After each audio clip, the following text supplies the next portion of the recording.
Message de l'Ukraine, Union française des anciens combattants. Aujourd'hui, la France commémore le 100e anniversaire de l'armistice du 11 novembre 1918.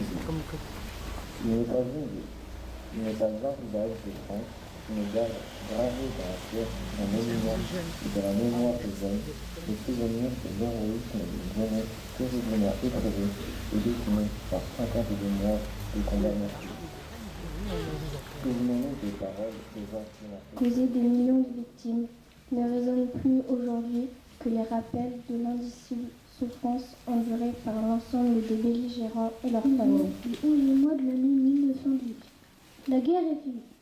100 ans après, en ce jour du 11 novembre 2018, nous Lundi célébrons 11 la fin de la novembre 1918. Ma chère maman, ce matin, de bonne heure, les autos américaines et françaises défilent sur la route et avancent de l'air. en 14-18 de Marie-Paul Goard-Messon. Ils étaient partis dans la joie d'un lendemain heureux. Ils étaient partis pour défendre leur patrie chérie. Et puis, il y a eu l'enfer des tranchées. Il y a eu la saignée. Puis il y a eu Verdun, la bataille de la Somme. Et que sont-ils devenus, tous ces hommes? Nos frères, nos pères, nos amis, nos aînés. Certains sont revenus le visage ravagé par la cruel, la guerre n'est pas belle. Elle enlève aux mères leurs enfants, aux femmes leurs maris, aux femmes leurs amants. Mais aujourd'hui, nous autres vivants, vous, leurs frères de combat, leurs amis, et nous, leurs fils, leurs petits-enfants, nous sommes ici pour pleurer sur leur corps, et surtout pour leur dire merci. Merci d'avoir lutté si bravement pour notre patrie, pour défendre notre liberté aujourd'hui. Aujourd'hui, nous vivons en paix. Ça veut dire quoi, vivre en paix? Vivre en paix, c'est vivre dans un monde sans guerre, sans dictature, en respectant les droits de l'homme et les droits de l'enfant. Vivre en paix, c'est vivre dans un pays sans violence, où tout le monde s'entend bien. Un pays de liberté, de fraternité et d'égalité. Commémorer est important pour nous souvenir ensemble autour du monument aux morts de Coulanges et rendre hommage à toutes les personnes qui ont souffert, qui ont été blessées et qui sont mortes pour garantir aujourd'hui notre liberté. Message du président de la République à l'occasion du centenaire de l'armistice de 1918. Un siècle que l'armistice du 11 novembre 1918 est venu mettre un terme au combat fratricide de la Première Guerre mondiale.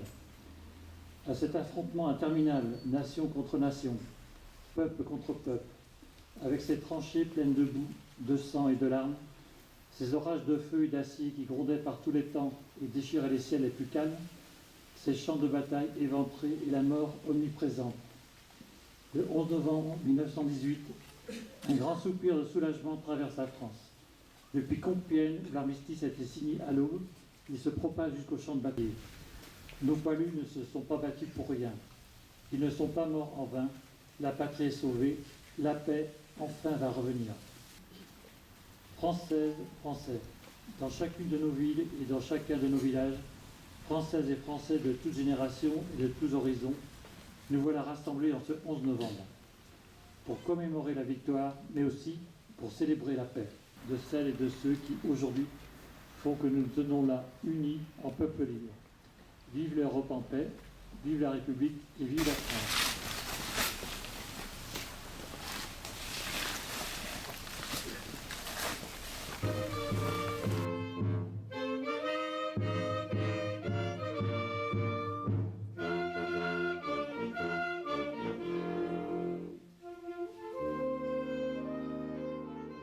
Après la sonnerie civile et cette commémoration, je vous invite tous à venir, salles sociaux, écouter la chorale de l'école Belle Étoile et du collège Henri Martineau avec la participation de l'harmonie Sainte-Cécile.